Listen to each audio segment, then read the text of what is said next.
오늘도 우리 다음교회 함께 하신 여러분들을 환영하고 사랑하고 축복합니다. 우리 옆 사람에게 인사합시다. 반갑습니다. 환영합니다. 네. 이제 봄이 점점 무르익고 가고 있는데 여전히 날씨가 좀 쌀쌀합니다. 그래서 여러분 건강에 항상 유의하시고, 또 날씨는 쌀쌀하지만 또 제가 늘 말했듯이 우리의 마음만큼은 정말 따뜻하게 열어놓고 이렇게 생활했으면 좋겠다는 생각이 듭니다. 자, 오늘 말씀 제목은 하나님과 겨루어 이겼음이니라 라는 제목으로 말씀을 전하겠습니다. 여러분, 세계적인 신학자죠. 그리고 이제 일본의 석학이기도 하고, 이 사람은 선각자이기도 한데 우찌무라 간조라는 목사님이 계세요. 이분이 무슨 얘기를 했냐면, 내가 약한 것은 내가 너무 강하기 때문이다, 이런 좀 역설적인 표현을 쓰셨어요. 내가 약한 것은 내가 너무 강하기 때문이다. 아니, 약한데 어떻게 강할 수가 있지? 이렇게 생각할 수가 있는데, 이 목사님의 말의 어떤 뜻은 이런 뜻이에요. 여러분, 우리가 이렇게 예배를 많이 드리잖아요. 하나님 말씀도 많이 보고 또 예배도 오랜 시간 드렸는데 여전히 우리는 순종을 안 할 때가 많다는 거죠.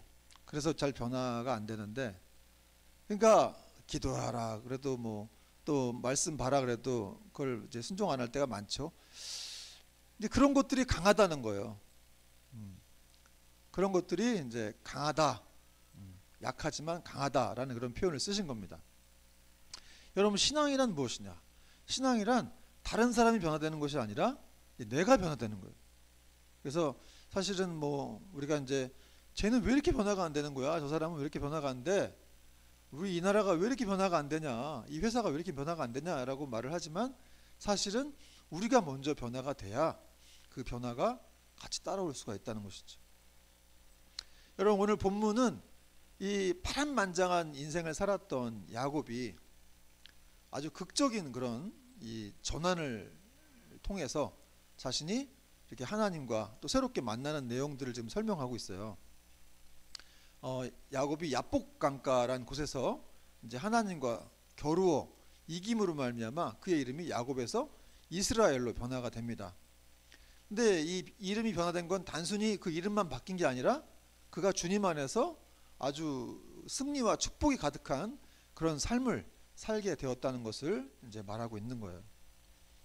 아주 절망스러운 그런 위기의 상황에 있던 야곱이 이렇게 승리자로 변화하게 된 이런 스토리를 통해서 우리가 또 무엇을 배우고 알아야 될지를 오늘 말씀을 통해 살펴보도록 하겠습니다. 먼저 이제 13절부터 20절까지 보면은, 13절 보니까 야곱이 거기서 밤을 지내고 그 소유 중에서 형 에서를 위하여 예물을 택했다, 이런 말이 나옵니다. 암염소가 200이요 순염소가 20이요 암양이 200이요 순양이 20이요. 이제 막 가축들 그 뭐 몇 마리인지 이게 쭉 나오고 있어요. 전나는 낙타 30과 그 새끼요 암소가 40이요 암소가 10이고 암나귀가 20이다. 또 16절에 그것을 각각 때로 나누어서 이렇게 종들의 손에 맡겨서 그의 종에게 이르되 나보다 앞서 건너가서 각 때로 거리를 두게 하라 하고, 야곱이 이렇게 좀 그 또 때로 나누어 가축들을 보냈다는 얘기가 나옵니다. 17절, 또 그가 또 앞선 자에게 명령하여 이르되 내 형 에서가 너를 만나 묻기를 네가 누구의 사람이며 어디로 가느냐, 네 앞에 것은 누구의 것이냐 하거든 대답하기를 주의 종 야곱의 것이요 자기 주 에서에게로 보내는 예물이오며 야곱도 우리 떼에 있나이다 하고, 또 19절, 그 둘째와 셋째와 각 떼를 따라가는 자에게 명령하여 이르되 너희도 에서를 만나거든 곧 이같이 그에게 말하고, 또 너희는 말하기를 주의 종 야곱이 우리 뒤에 있다 하라 하니 이는 야곱이 말하기를 내가 내 앞에 보내는 예물로 형의 감정을 푼 후에 대면하여 형이 혹시 나를 받아주리라 함이었더라. 여러분, 좀 길게 읽었는데, 여러분 지난주 우리는 야곱이 형이 400명 데리고 같이 이렇게 자기한테 온다는 소식 듣고 야곱이 기겁을 했죠. 그래갖고 막 심히 두려워하고 답답해가지고 막 안절부절 못하는 상황에서 그가 막 하나님 말씀을 붙들고 막 기도했다는 내용을 살펴보았어요. 근데 야곱이 기도를 해도 이렇게 안심이 안 되니까 마음이 계속 불안하니까 내 형한테 좀 선물을 주면 괜찮을까 싶어가지고 이제 예물을 많이 준비해가지고 이렇게 형에게 보냈습니다. 근데 지금 얼마나 많이 보냈냐면은 지금 우리가 쭉 읽은 걸 보니까 뭐 암염소가 200, 순염소가 20, 암양이 200, 암컷들은 한 200개씩, 뭐 수컷들은 뭐 20개씩 이렇게 해서 다 더하니까 총 580마리를 자기 형한테 이렇게 보낸 거예요. 예물로. 여러분 이거는 야곱의 전 재산이 한 1000마리가 넘는다 그러면 580마리는 절반 정도 되는 건데 자기가 이게 20년 동안 어떻게 모은 거예요. 얼마나 어렵게 모았습니까. 힘들게. 근데 이 절반을 자기 형이 복수의 칼을 갈고 있을까봐 그 형의 마음을 풀려고 예물로 보낸 겁니다. 그러니까 야곱이 사실 얼마나 그냥 자기 고향에 가고 싶었으면, 가나안 땅에 가고 싶었으면 이렇게까지 했을까. 그런 마음이 들어요. 또 한 가지가 있지만 다음에 설명하도록 하겠습니다. 그러니까 사실 이거는 뭐 예물 수준이 아니라 어떻게 보면 조공을 바치는 수준이에요. 그렇죠? 580마리. 이 야곱이 가축들을 이렇게 각대로 나눴어요. 그 때로 나눠서 앞으로 이렇게 전진하게 해서 보내게 했는데 그 거리가 한 2km 됐다 그래요. 580마리니까 각대로 이렇게 나눠가지고 보내니까. 그리고 그렇게 보내면서 뭐라고 이제 에서를 만났거든 뭐라고 얘기를 하라고 시켰냐면, 만약에 형이 에서가 이제 누구냐, 이게 누구 거냐 이렇게 물어보면 주의 종 야곱의 것이요 자기 주 에서에게로 보내는 예물이오며 야곱도 우리 뒤에 있다 이렇게 말하라고 또 야곱이 시켰습니다. 여러분 야곱이 이렇게 가축을 각대로 나누어 가지고 이렇게 천천히 보낸 것은 왜 그랬겠어요? 이 첫 번째 것이 통하지 않으면 두 번째 것으로, 또 두 번째가 통하지 않으면 세 번째 것으로 계속해서 이렇게 형한테 선물을 보낸 거예요. 이거 보고서 나 좀 용서해 주라, 나 좀 봐줘라. 계속 형의 마음을 사기 위해서 이제 선물 공세를 핀 겁니다. 여러분 이 잠언 말씀에도 이 선물은 사람의 마음을 뭐 움직인다 그런 표현들이 있긴 한데, 사실은 이 야곱의 이 선물 공세는 이것은 자기가 기도를 그렇게 열심히 했음에도 불구하고 정말 하나님의 약속을 믿지 못한 그런 어떤 인간적인 그런 수법, 어떤 인간적인 지혜였다고 할 수가 있다는 것이죠. 하나님을 불신했어요. 여러분 하나님께서 창세기 31장 3절에 보면은 야곱에게 나타나셔가지고 내가 너와 함께 있을 거니까 여태까지 너를 지켰으니까 이제 가나안 땅으로 돌아가라 이런 말씀을 하셨는데, 그러니까 여러분 그런 말씀을 했으면 자기가 이렇게 보호 가운데 이렇게 돌아가는 줄 알아야 됐겠죠. 그렇죠?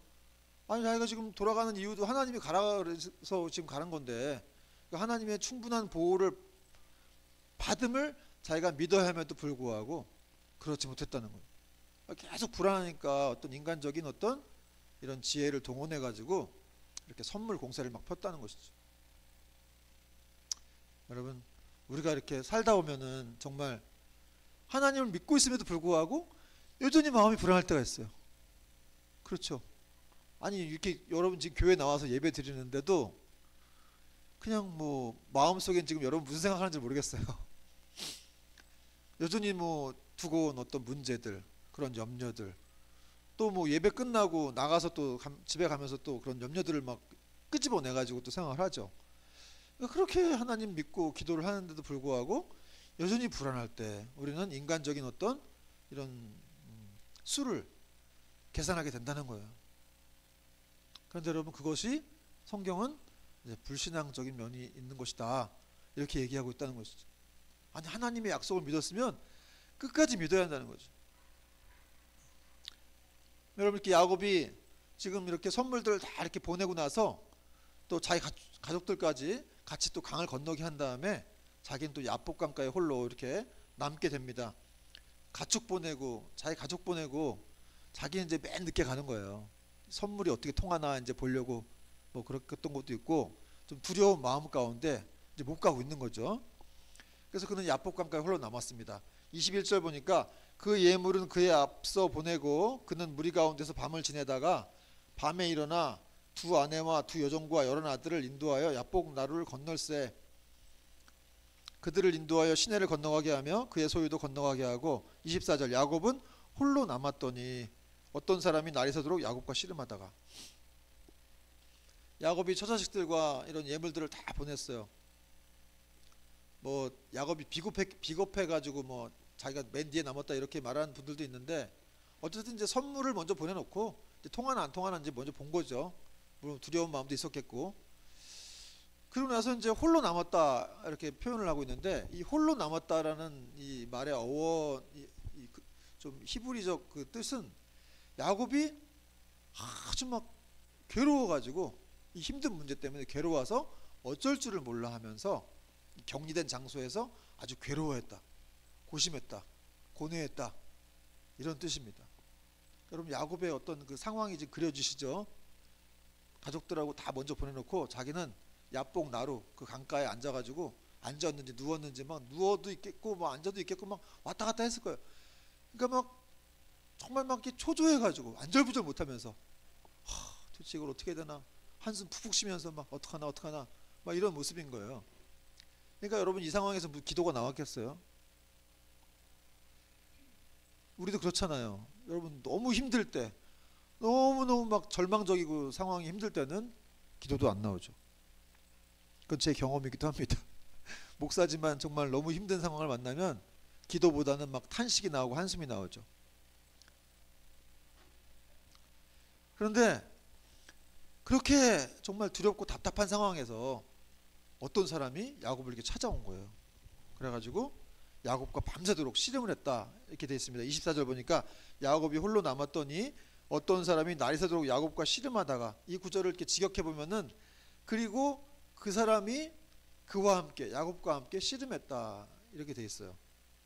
여러분, 씨름하다는 이렇게 뭐 포옹하다, 껴안다, 뭐 같이 막 이렇게 움직이는 그런 걸 말하는 건데, 그러니까 지금 야곱이 깊은 절망 가운데 막 앉았다가 들어 누웠다가 막 그런 상황인데, 그렇게 하고 있는데 어떤 사람이 와가지고 자꾸 야곱에게 말을 건넨 거예요. 야, 너 지금 뭐 하고 있는 거야? 너 왜 이렇게 왜 이렇게 누워 있어? 응? 뭐 문제가 있니? 막 이렇게 계속 말을 건넨 겁니다. 그리고 막 야곱을 일으켜 세우려고 했던 것이죠. 그런 상황에서 야곱은 아마 귀찮으니까 막 뿌리치고, 나를 좀 내버려 둬요, 막 이렇게 말을 했을 겁니다. 그런데도 그 사람이 계속해서 끈질기게 이제 날이 새도록 야곱을 붙잡고 막 씨름한 거예요. 일어나라고 이렇게 세우려고 막 씨름했습니다. 그러니까 여기에 씨름한 주체는 야곱이 아니라 그 사람이라는 것을 알 수 있죠. 근데 이 그 사람은 보통 사람이 아니었어요. 이 성경에 말하기 그 사람은 하나님이셨는데, 사실 야곱은 한동안 이 사람이 하나님인 줄 몰랐어요. 그러니까 자꾸 손을 뿌리쳤겠죠. 날 좀 괴롭히지 말라고, 날 내버려 두세요, 막 이렇게 말을 한 거예요. 근데 계속 이 사람하고 씨름하다 보니까 이제 보통 사람이 아닌 거를 야곱이 알게 된 거예요. 그러니까 이제 정신 탁 차리고 나니까 그 다음부터는 적극적으로 막 달려붙었습니다. 보통 사람이 아니란 걸 알고 나서. 그랬더니 이번엔 또 이제 그 하나님이 슬그머니 빠져나가려고 했습니다. 날이 새려하니 나로 가게 하라, 이런 말을 하신 거예요. 그리고 이제 적극적으로 이렇게 변하게 된 야곱은 물러서지 않았죠. 그리고 자기랑 씨름하는 분이 누구란 것인지를 정확하게 알고 나서, 여러분, 하나님이라고 지금 생각했는데, 하나님이신데 여러분 그냥 내버려 두겠어요? 여기까지 왔는데 그냥 그분을 자꾸 막 간절히 막 그냥 처절하게 하나님께 막 호소를 한 겁니다. 울부짖고 막.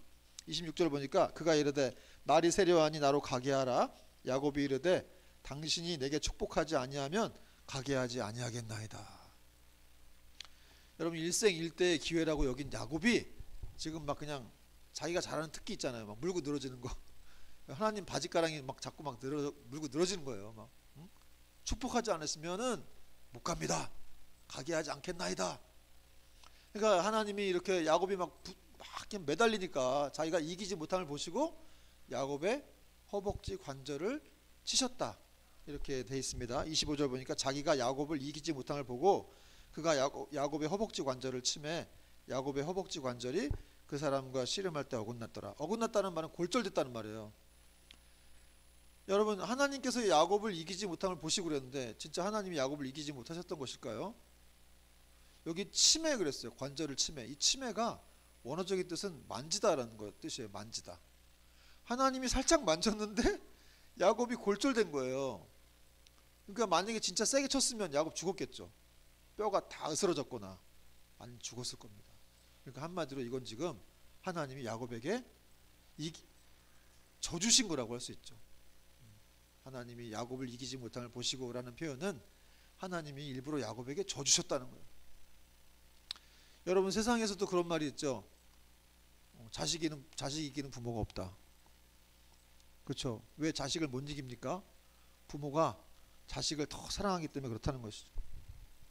마찬가지로 하나님께서도 우리가 연약하고 늘 허물이 많고 죄가 있음에도 불구하고 그냥 우리를 사랑하시니까 져주시는 거예요.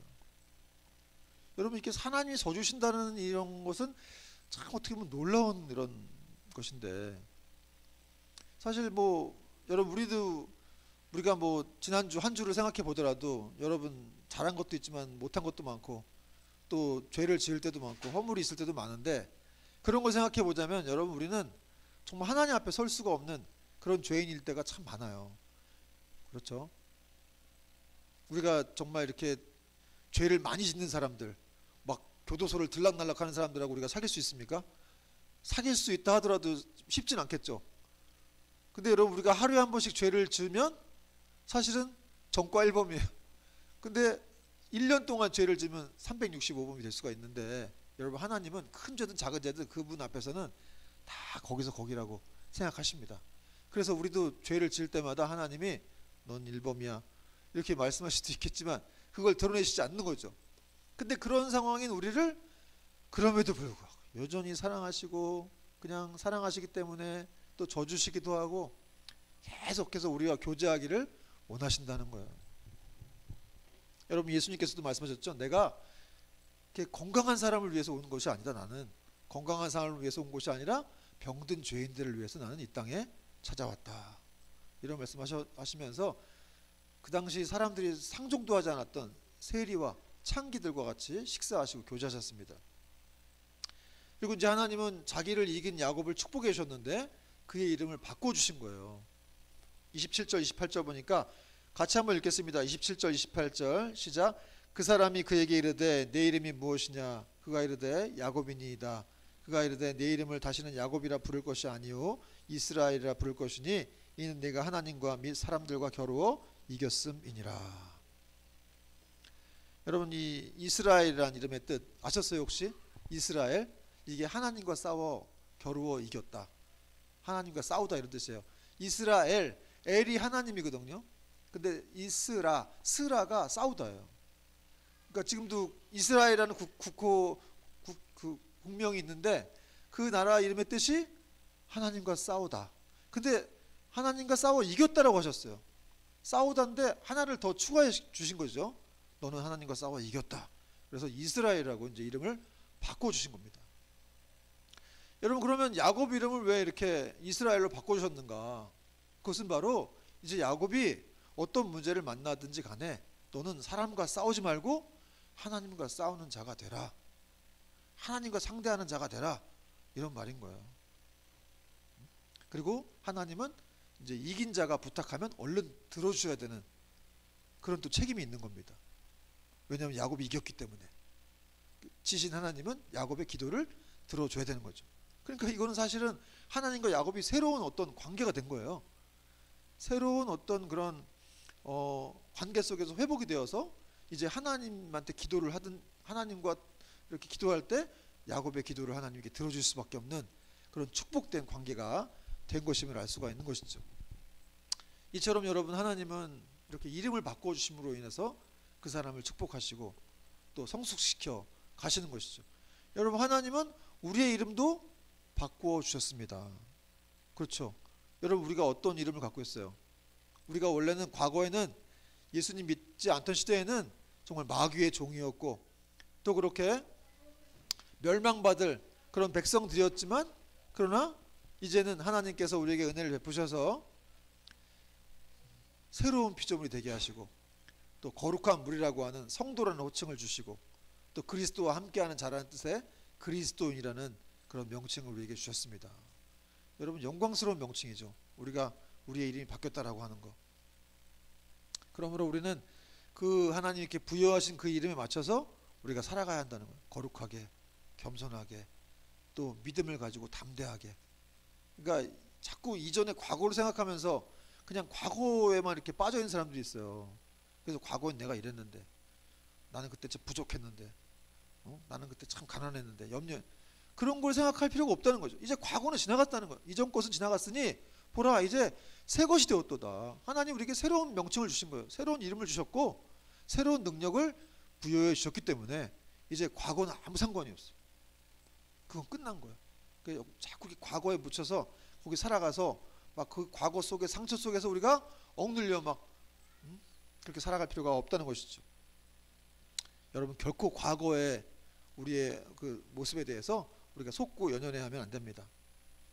여러분 이처럼 하나님께서는 야복 강가에 찾아오셔서 이렇게 막 갈 절망하고 있는 그런 야곱을 누워서 막 그냥 뭐 안절부절 못하고 있는 그런 야곱을 이렇게 세워주시고 먼저 씨름을 시작해 주셨습니다. 그리고 야곱에게 저 주심으로 인해서 그를 이스라엘로 축복해 주셨다는 것이죠. 여러분 하나님이 힘이 없어가지고 저 주신 것이 아니라 정말 야곱을 사랑하기 때문에 그에게 저 주시고 그를 축복해 주신 겁니다. 그러므로 여러분 사랑은 지는 것이라는 것을 알 수가 있죠. 그렇죠. 아까도 말씀드렸지만 부모는 집니다. 자식에게. 왜? 더 사랑하기 때문에. 부부간에도 사랑하는 사람이 지겠죠. 그러니까 안 사랑하면 이기려고 하는 거예요. 근데 사랑하면 집니다. 여러분 부부 여러분 많이 질 수 있기를 바랍니다. 그게 사랑하는 것이기 때문에 그래요. 여러분 예수님의 십자가의 방식도 지는 방식이었어요. 예수님이 얼마나 전능하신 분이에요. 그냥 뭐 하늘에 천군 천사를 다 데리고 와서 로마 나라를 다 뒤집어 엎을 수 있는 분인데도 불구하고 아주 무력한 자의 모습처럼 십자가에 달려 죽으셨죠. 그러나 그것이 바로 하나님의 방식이었습니다. 그래서 여러분 십자가라는 걸 통해서 도대체 하나님이 어떤 분이신가, 이분 도대체 어떤 분이시길래, 물론 거기에는 우리를 너무 사랑하신다는 그 뜻이 담겨 있는 거기도 했죠.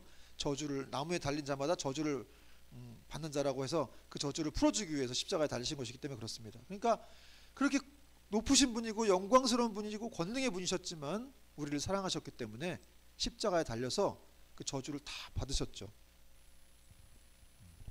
그러니까 여러분 사랑은 지는 것이다. 그러나 그 지는 것은 결코 지는 것이 아니라 그 십자가 이후에 또 부활이 있었죠. 부활 영광.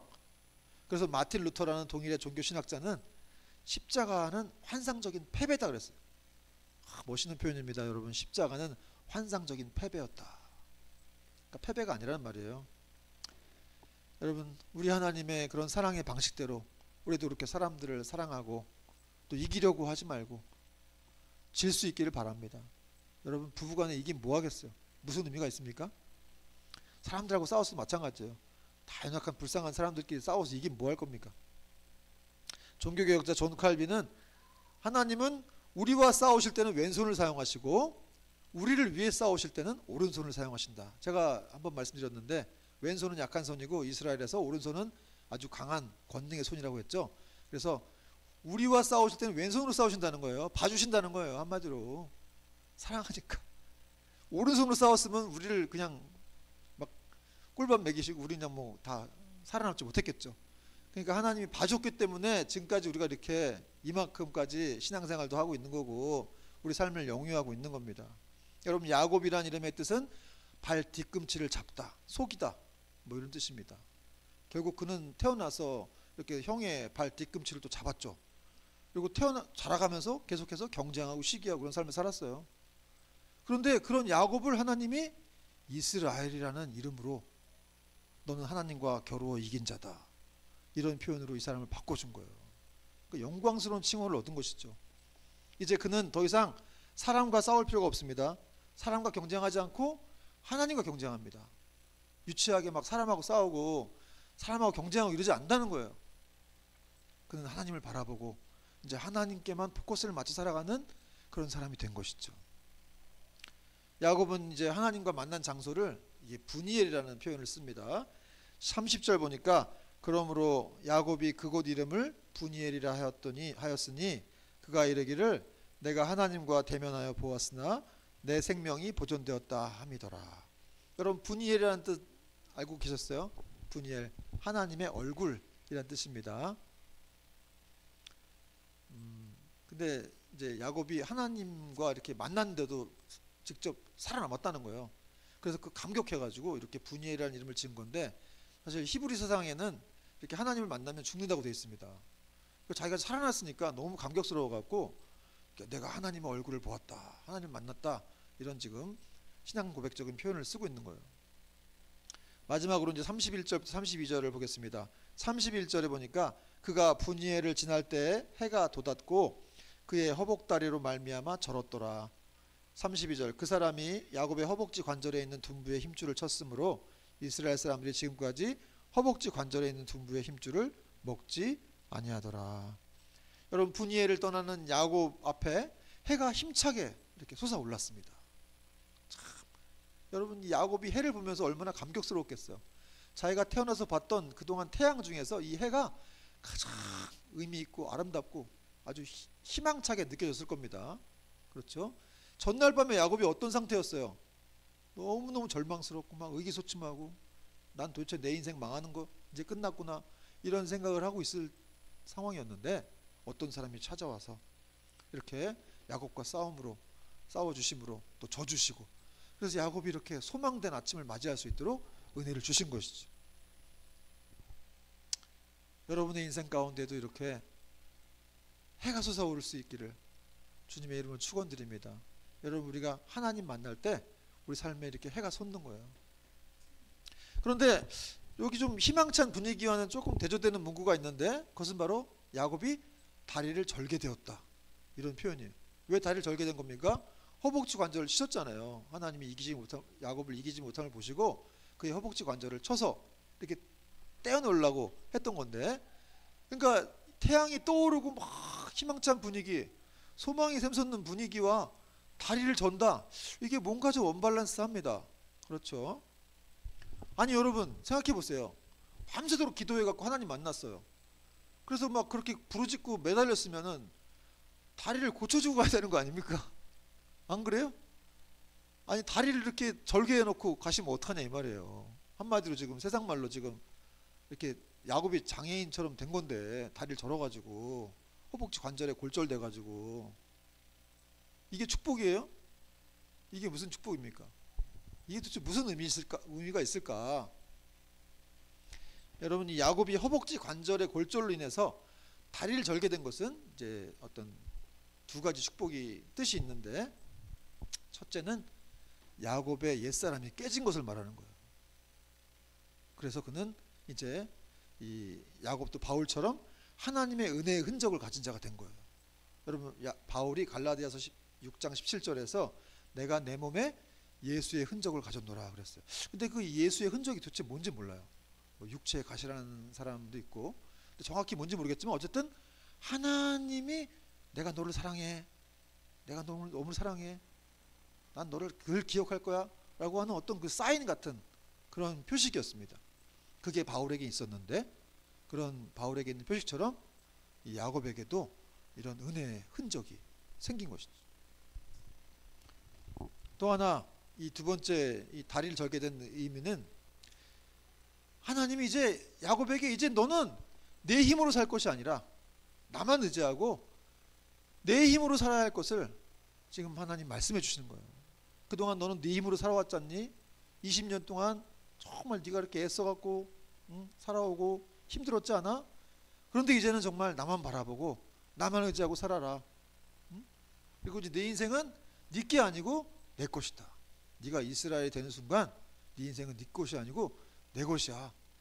이제 내가 너를 확실한 그런 아주 좋은 곳으로 밝은 곳으로 너를 인도해 갈 거야. 내가 확실히 인도하는 그 나라로 너를 이끄시겠다는 하나님의 어떤 선언이었습니다. 여러분 우리는 하나님께서 이렇게 한 사람을 사랑하시기 때문에 그를 구원하시기 위해 정말로 거듭나게 하시기 위해서 이런 축복도 주시는 분이심을 우리가 알아야 돼요. 어찌 보면 상황은 좀 더 나빠진 것처럼 보이기도 하지만 사실은 더 야곱이 변화됨으로 인해서 그가 진짜 자기 자아가 깨지고 정말 하나님을 깊이 만나서 더 이제 그 태양이 이렇게 솟아오른 것처럼 그의 인생은 더 밝은 그런 소망 가운데로 나아가게 될 수가 있게 된 것입니다. 그러므로 여러분 우리도 이렇게 변화된 야곱처럼 이제는 인간적인 지혜를 따라 살던 옛 모습들을 벗어버리고 언약의 백성으로서 하나님의 택하신 그런 백성들로서 우리는 이제 하나님만 의지하고 그분의 인도하심만 따라서 살아가야 한다는 것이죠. 여러분 여전히 우리가 교회를 오랫동안 다니고 있음에도 불구하고 여전히 그냥 야곱처럼 그냥 뭔가 이렇게 위기 상황이 생기면 우리는 하나님을 의지하지 않고 계속 인간적인 지혜를 쓰려고 해요. 그런 면이 많이 있습니다. 저도 그렇습니다. 그러나 하나님은 정말 넌 나를 믿니? 나를 정말 사랑하니? 나는 너를 너무 사랑해. 내가 사랑하는 건 십자가 나의 아들을 통해서 보여줬어. 내 사랑은 확실해. 내 약속은 분명한 거야. 그러면 너는 그런 약속을 믿는 거니? 그럼 나에게 기회를 줘.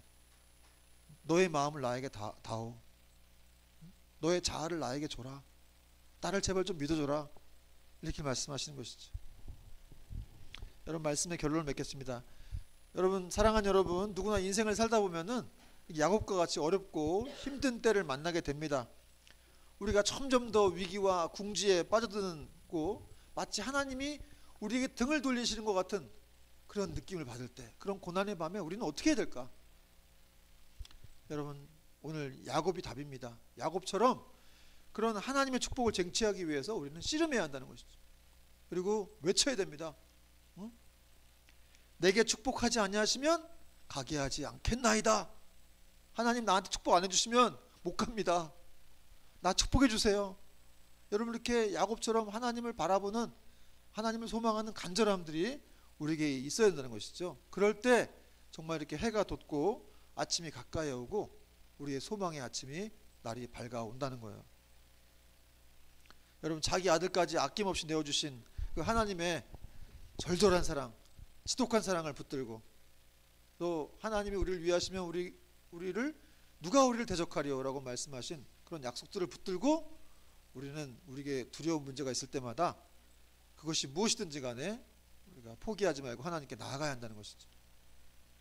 여러분, 성도인 우리가 부르짖을 때 하나님은 어떤 문제든지 들어주겠다고 약속해 주셨습니다. 모든 환난에서 건져주실 것이라고 약속해 주셨다는 것이죠. 너희가 내 이름으로 기도하면 무엇이든지 들어주리라. 그런데 문제는 뭐냐? 문제는 우리 성도들이 조금 기도하다가 많은 경우가 많다는 거예요. 기도하다가 낙심이 되고 또 응답이 안 되고 하니까 계속 기도를 못해요. 그래서 여러분, 기도의 성자 조지 밀러는 이런 말을 했습니다. 대부분의 사람들은 넘치는 축복이 올 때까지 기도하지 않는다. 기대하면서 기도하지도 않고 또 기도에 대한 사모함이 없다. 기도 응답에 대한 사모함이 없다. 그러다 보니 응답받는 삶이란 나와 상관이 없는 다른 세계의 문제라고 생각을 한다. 여러분, 우리가 야곱의 그런 이 끈질기게 하나님께 매달렸던 야곱과 우리가 비교해서 보자면 정말 우리는 이렇게 야곱처럼 하나님만을 바라보면서 그분에 대한 기대와 소망이 있는가? 정말 여러분의 인생을 하나님이 바꿔주실 것을 믿습니까? 그런 간절한 기대와 소망이 있어요? 내 인생 정말 내 앞으로 두려운 문제들이 있지만 하나님께 거기에 답이 있다. 그래서 그분만을 소망할 때 그분이 이루어 주실 것이다 라고 하는 그런 믿음이, 그런 기대와 소망이 우리에게 있냐 이 말이에요. 여러분, 도대체 우리는 우리를 두렵게 하는 이 문제들을 도대체 어떻게 해결해야 되겠습니까? 여러분, 우리는 언제쯤 이렇게 자유해질까요? 남과 비교하지 않고 자유할 수 있는 그런 시대는 언제 올까? 또 언제쯤 우리는 예수님께서 내가 너에게 생명을 주려고 왔다고 하셨는데 그 예수님의 생명으로 우리는 풍성일 수 있냐 이 말이에요. 그것은 바로 우리가 그분의 앞에 나아갈 때, 그 은혜의 보좌 앞에 나아갈 때 우리에게 하나님이 축복을 주신다, 그 답을 주신다 라고 말씀하고 있습니다. 여러분, 우리는 은혜의 보좌 앞에 나아가기 위해서 부르심을 받은 사람들이에요. 너희는 택하신 족속이요 왕같은 제사장들입니다. 여러분, 그러기 위해서 하나님 우리를 부르셨습니다. 여러분, 우리가 어떤 삶을 살든지 간에 우리의 신분은, 정체성은 변화가 안 됩니다. 여러분, 뭐 보통 그렇게 10,000원짜리 하나 구겨가지고 던져버리면은 사람들이 그거 줍습니까? 안 줍습니까? 100,000원짜리 이렇게 구겨가지고 수표한 던져보세요. 막 우르르 몰려 다 주실 겁니다. 여러분, 그렇게 구겨지고 막 어떻게 돼도 그 정체성이 변화되지 않는다는 것이죠.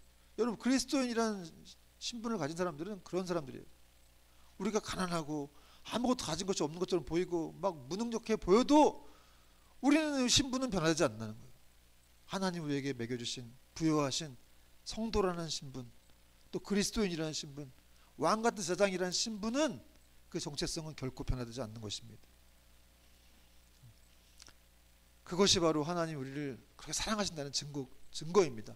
여러분, 우리가 또 이 한 주도 그 사실대로 정말 믿고 순종하면서 또 믿음의 길을 계속 걸어갈 수 있게 되기를 주님의 이름으로 축원을 드립니다. 아멘. 찬양하겠습니다.